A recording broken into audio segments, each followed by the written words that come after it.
वाह मांजरेकर वाह। कम से कम कोई तो है जो ये कह रहा है कि अपना खिलाड़ी है तो क्या हुआ, गलत है तो गलत है।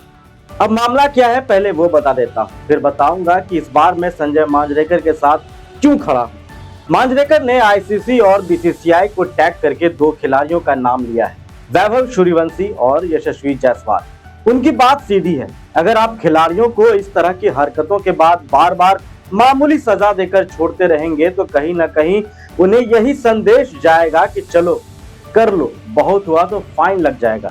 जायसवाल वाला मामला तो अभी अभी ताजा ताजा है और उस पर मैं पहले ही वीडियो कर चुका हूँ। उस वक्त भी मैंने कहा था कि जायसवाल गलत थे, लेकिन बहुत लोगों को शायद याद ना हो कि मांजरेकर ने वैभव का नाम क्यों लिया, तो वो भी समझ लीजिए। जून में इंडिया ए श्रीलंका में ट्राई सीरीज खेल रही थी। इंडिया ए और श्रीलंका ए का मैच टाई हो गया था और बात सुपर ओवर तक पहुंच गई। सुपर ओवर में इंडिया ए हार गई। अब मैच खत्म हुआ, श्रीलंका के खिलाड़ी जश्न मना रहे थे और वैभव सूर्यवंशी वापस लौट रहे थे। तभी श्रीलंका के विशेन हलावांगे और वैभव के बीच कुछ बोलचाल शुरू हुई। रिपोर्ट्स के मुताबिक हलावांगे ने कहा, match over, now you go home, यानी मैच खत्म, अब घर जाओ। अब वैभव को ये बात पसंद नहीं आई। वो पलटे, सामने गए, बहस बढ़ी और फिर बात सिर्फ जुबान तक नहीं रही, धक्का मुक्की हो गई। अब यहाँ मेरी बात बहुत साफ है, अगर श्रीलंकाई खिलाड़ी ने उकसाया, गलत बोला, ताना मारा तो उसकी भी गलती है, उसको भी सजा मिलनी चाहिए। लेकिन सामने वाला गलत है तो उसके जवाब में आप फिजिकल हो जाएंगे, ये तो बिल्कुल भी सही बात नहीं है। और यही बात मैंने जायसवाल के मामले में भी कही थी। वहां भी यही आर्गुमेंट आया था कि असिता फर्नांडो ने पहले कुछ कहा था, ठीक है उसने गलत कहा होगा तो उसको सजा दीजिए, लेकिन फिर क्या उसके बाद सिर भिरा देना सही हो जाएगा? यही फर्क है एग्रेशन और इनडिसिप्लिन में। अब मांजरेकर ने इन दोनों घटनाओं को जोड़कर सवाल उठा दिया है, पहले वैभव और अब जायसवाल। वैभव वाले मामले में भी आखिर सजा क्या थी? मैच फीस का कुछ हिस्सा गया। जायसवाल और फर्नांडो के मामले में भी 25% मैच फी और एक डीमेरिट पॉइंट।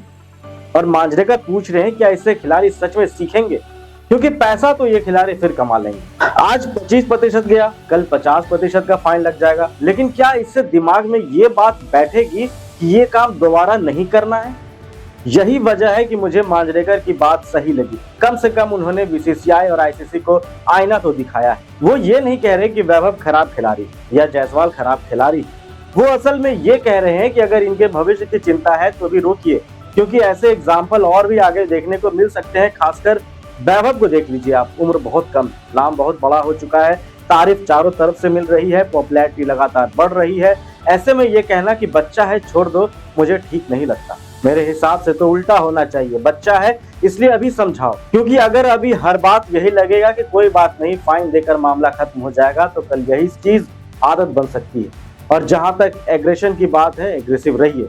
सामने वाला कुछ बोले तो अगली गेंद बाउंड्री में मारिए, गेंदबाज है तो उसका विकेट निकालिए, आंख में आंख डालकर जवाब दे दीजिए, मैच जीत कर जवाब दे दीजिए। लेकिन धक्का देना, सिर भिराना, इसे एग्रेशन कहना मुझे सही नहीं लगता, बदतमीजी होती है ये। और शायद मांजरेकर भी यही कह रहे हैं कि प्रतिभा को बचाने के नाम पर गलत व्यवहार को नॉर्मल मत बनाइए। मुझे तो यहाँ ये भी लग रहा है कि अगर जयशाह आईसीसी में ना बैठे होते तो शायद जायसवाल को एक मैच तो कम से कम बैन कर ही दिया गया होता। और इसलिए मैं बार बार यही कहूंगा, वाह मांजरेकर साहब वाह। अपना खिलाड़ी हो तो उसकी तारीफ करना आसान है, लेकिन अपना खिलाड़ी गलत हो और तब ये कहना कि भाई यहाँ तुम गलत हो, ये बात कहने वाले क्रिकेटर भी होने चाहिए।